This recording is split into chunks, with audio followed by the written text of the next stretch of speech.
Your Excellency, with your permission, it is now my honor to invite Your Excellency Professor Kithure Kindiki, Deputy President of the Republic of Kenya, to deliver his remarks. Please, let's welcome him.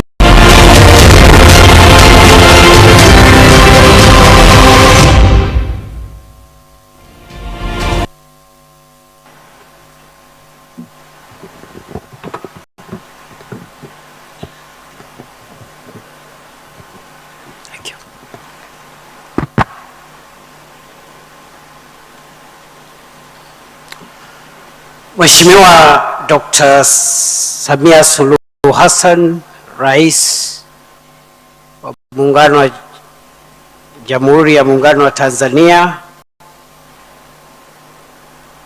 Excellencies President, Rais mstaafu Jakaya Kikwete, ndugu zangu wa Tanzania, na wasalimu hamjamboni, wengine shikamoo.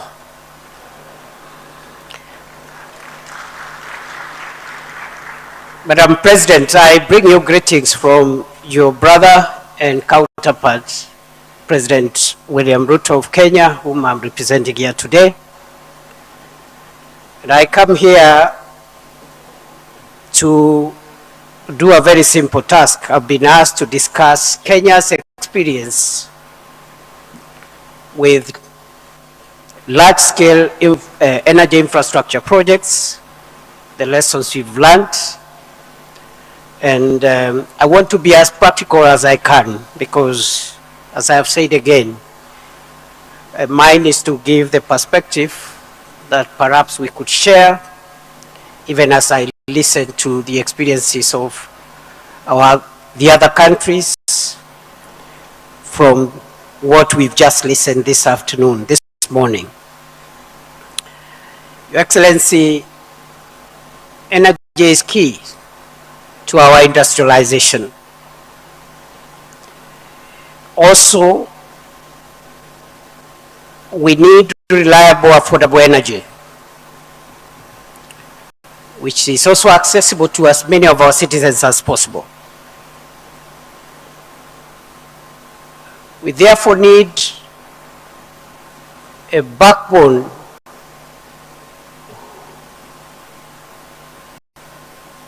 a source of energy and enough infrastructure to convey that energy to reach people's homes and to power industries.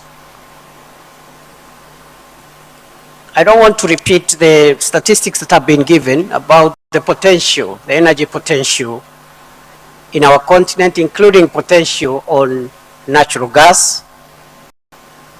We have adequate, significant stocks of natural gas spread across our continent, from Nigeria, Senegal, Algeria, Mozambique, Tanzania, and many more other countries, I believe.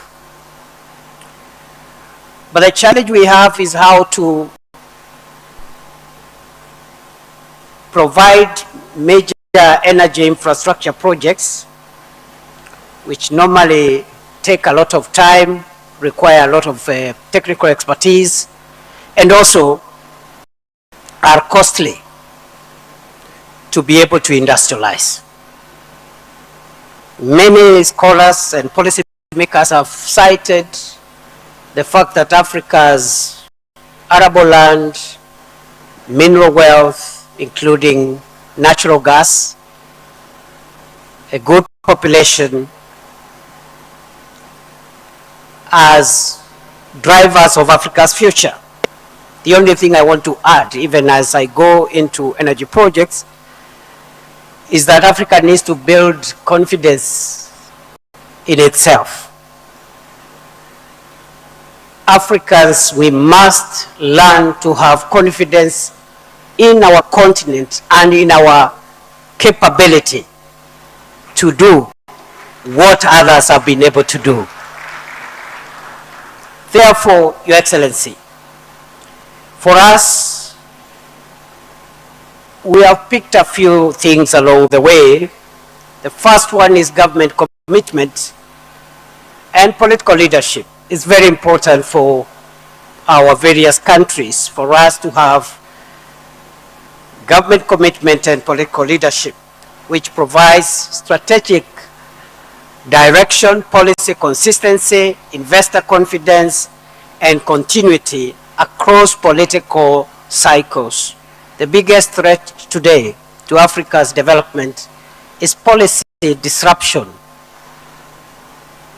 which is an unintended consequence of democracy. The movement from one administration to another, which is a good thing, because democracy is a good thing. But we must find ways of insulating our development agenda from democratic transitions so that we can have continuity. And that is the discussion we are having in Kenya, generally. We have heard what President Samia has done in Tanzania, what President Ruto is doing in Kenya, and I'm sure many of our countries, our leaders are doing their best.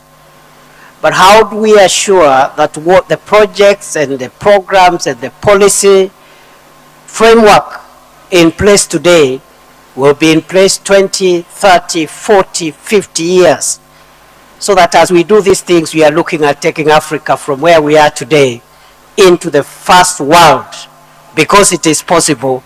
Others have done it, Africa can do it. But if we are going to have disruptions every time there's an election, every time there is a succession from one administration to another, then that is going to be a big bottleneck. So consistency, continuity, and stability is a very key enabler of these wonderful objectives around infrastructure. As we build a democratic Africa, we must build a wealthy Africa at the same time, and the two outcomes are not mutually exclusive. Number two, robust policy and regulatory framework which provides predictability for investors, lenders, and developers, while ensuring environmental, technical, and consumer protection issues.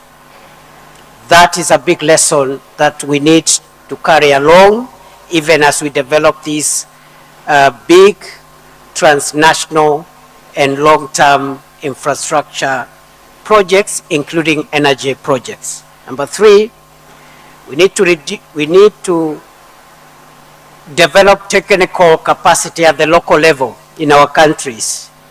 This will reduce dependence on foreign expertise. It will lower project costs and build long-term national ownership of our projects. Number four, we need long-term integrated planning. As I have said in my opening sentence, the need for long-term integrated planning is to ensure investments are aligned to future demand, resource availability, and least cost development pathways. The next lesson that we have picked, number 6, is the need for innovative financing and risk mitigation mechanisms.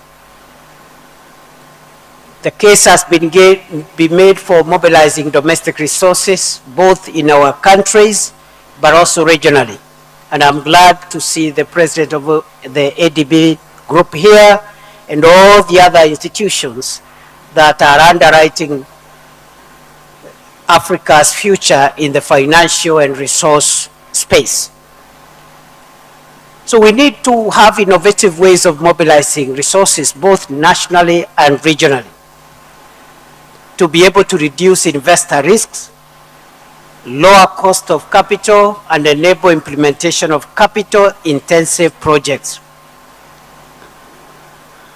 What we are doing in Kenya, we've just put in place the National Infrastructure Fund, where we are mobilizing resources from the stock market by selling off part of the stakes that government owns in government-owned entities, mobilizing and using that capital to crowd in private sector financing and bring on board financial institutions, pension funds, and everybody else, including the regional financial institutions which are represented here today.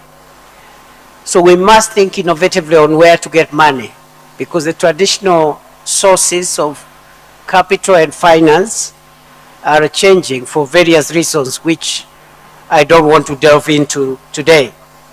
Number 7, and it is linked to number 6, is private sector participation, involving the private sector so that we can mobilize capital, but also technology, and create operational efficiency while reducing pressure on our public resources that we have by collecting taxes from citizens.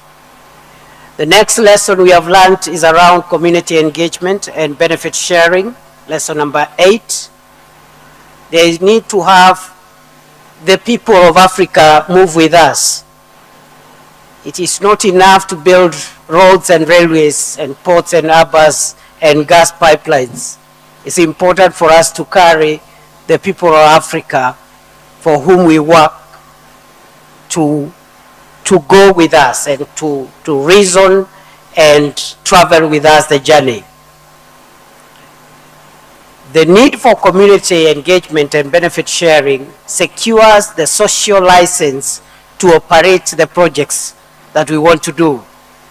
It reduces delay. Some of the projects have been delayed because of our inability to manage the social, economic, environmental, and other issues around some of our projects.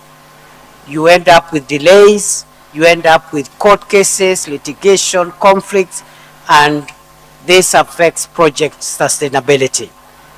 We have also learned about effective contract and project management to prevent cost overruns, delays, disputes, while at the same time ensuring quality project delivery.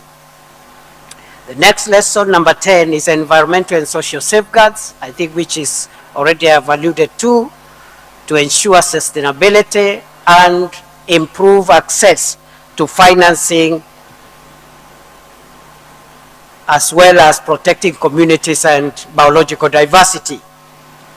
We have also learned about the power of regional trade and cross-border infrastructure, which has been alluded to by some of the previous speakers. And we need to organize ourselves. In this space around LNG, for example, the pipeline from Mozambique, Tanzania, I see no reason why it should not extend to Kenya, up the coast, and it can go to the other directions as well, so that we can share not only we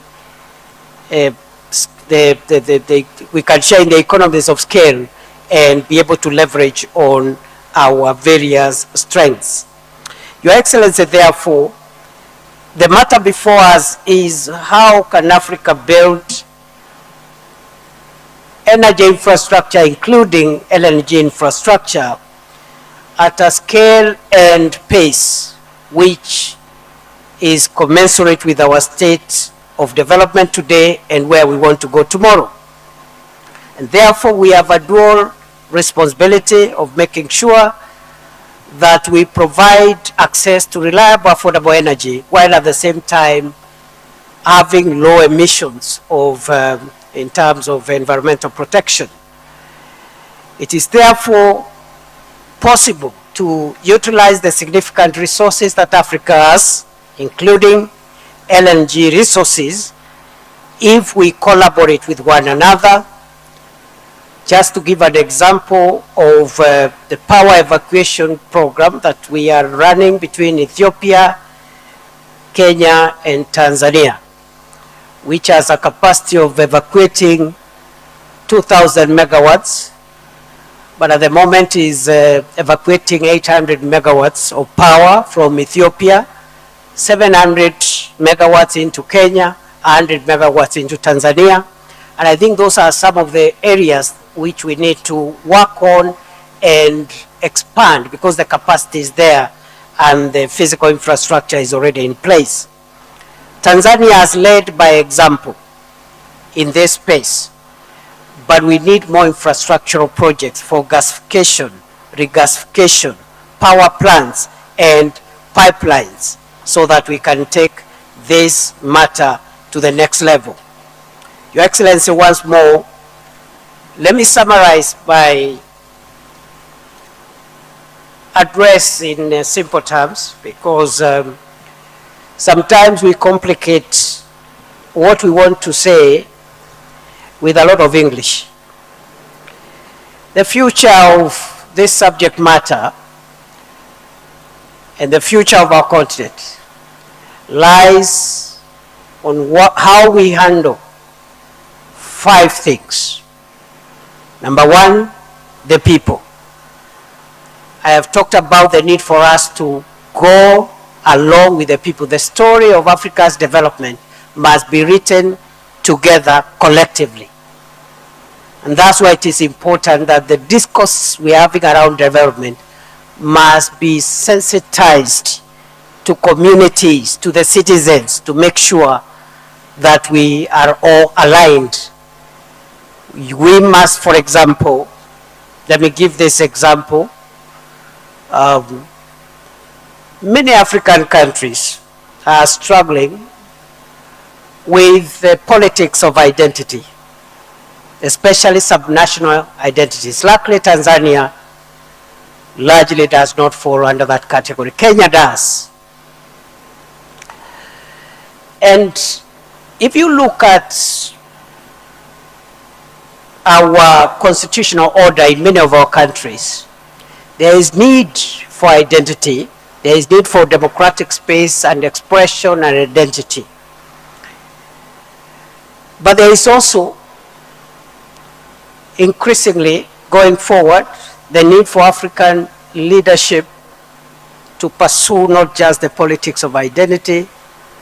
In fact, we should overcome the politics of subnational identity and promote more the politics of interests and wealth creation. We must work towards making our people rich, wealthy, prosperous across the board, even as we build democratic entities, build on our subnational identities. But that's just one example. But the point I'm saying is that we must carry the people along, young people, women, rural people, urban poor, and everyone. Number 2, technology. The mega projects that we want to do, technology is at the center. And we cannot continue relying on foreign technology or foreign sources of technology. The issue of technology transfer is central in this matrix. Number 3 is the issue of partnerships, especially between the public and private sector, to provide resources, not just financial resources, but also blend the human resources from public and private sector to give us the outcomes we require. Number 4, it is governance. Governance. I think part of it has been spoken to.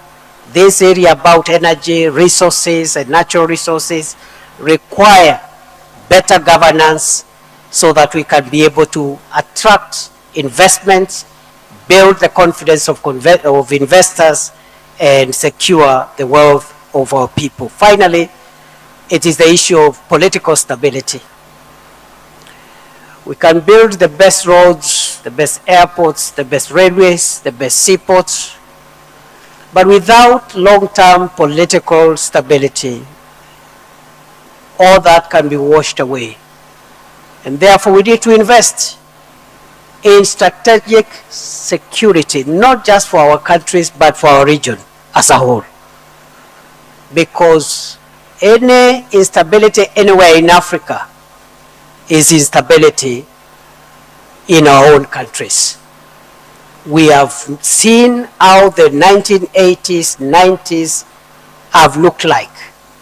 And with the developing geopolitical changes, we must be able to invest in long-term political stability and strategic security for our countries, for our region, so that we can underwrite the future of our continent, because all these infrastructure projects, if our continent, our countries are not secure, can be washed away overnight. Thank you, and it's a pleasure for me to address you. Thank you very much.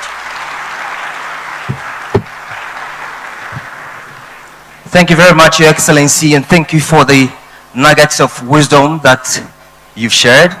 We really appreciate it. Thank you so much. Your Excellency, ladies and gentlemen,